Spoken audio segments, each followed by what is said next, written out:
Dah lah guna email zaman darjah 6 tu. Meh tukar nama email bagi proper sikit. Save tutorial ni senang nak buat nanti.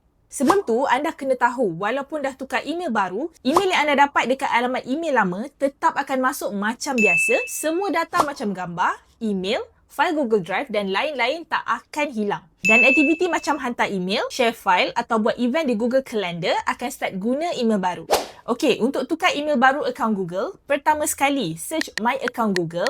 Tekan bahagian personal info ni, tekan menu email, dekat bahagian Google account email, klik change Google account email, type username baru sebelum @gmail.com yang anda nak guna, pastikan nama tu akaun Google lain tak pernah guna.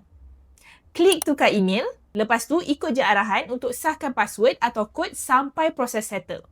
Kalau anda tak ada pilihan change Google account email, maksudnya ciri tukar email ni belum aktif dekat akaun anda. Boleh cek balik dari masa ke masa, okey? Ishan Today Explain, jangan lupa follow.